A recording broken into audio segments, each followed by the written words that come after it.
Friends, in today's video I will tell you about the Sabarmati flow route.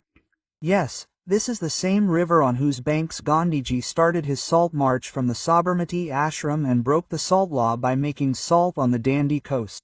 On hearing the name of the Sabarmati river, many people get a picture of Gujarat in their mind, which should be true because the Sabarmati river is one of the most important rivers of Gujarat and is also one of the most prominent rivers flowing towards the western coast. Friends, although the maximum part of the Sabarmati river is in Gujarat, but it does not originate from Gujarat. It originates from the southern Aravalli mountain range of Rajasthan, where Udaipur is also situated.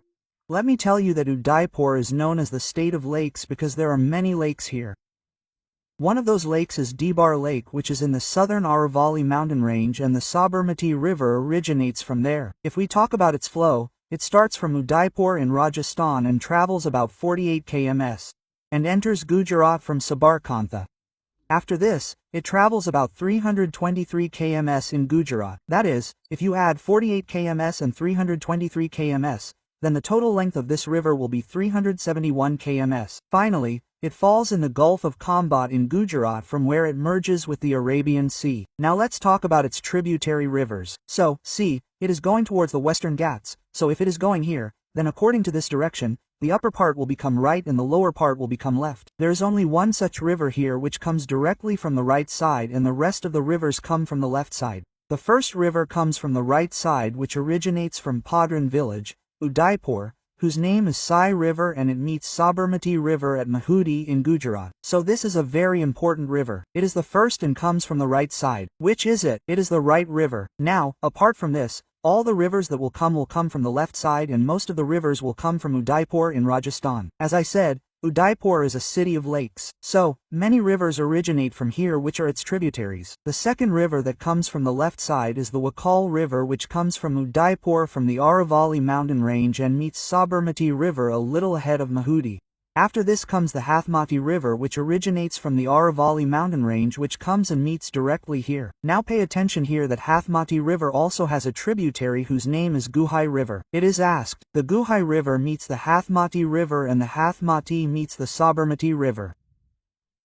After this, there is another river called the Kari River which meets the Sabarmati, and its special feature is that it brings a lot of water and makes the water of the Sabarmati more intense. So Kari becomes an important river.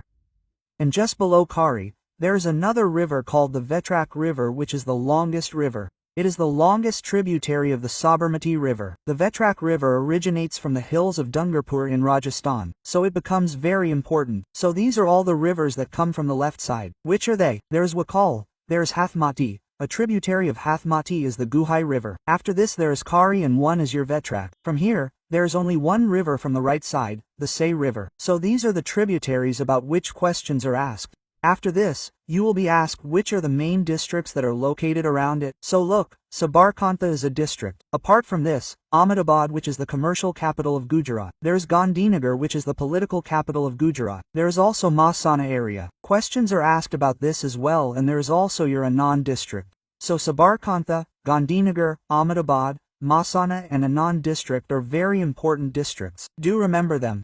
Talking about the dam built on it, there is a dam about which questions are asked very often, which is built in Mahsana, whose name is Darohi Dam. Remember Darohi Dam, which is built inside Mahsana. Apart from this, there is Sabarmati Ashram, which is built in Ahmedabad. Now let's talk about the projects. So there are two such projects which are engaged in improving the area around it and are very important. Questions are asked.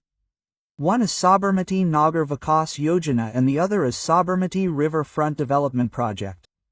Both are important projects which are engaged in developing the area around this river.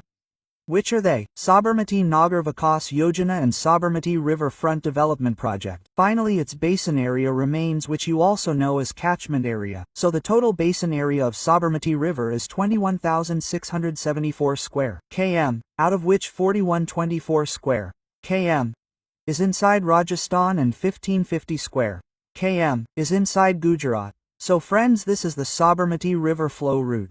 I hope you have understood. Even after this, if you get any query in this, then you can tell us in the comment section.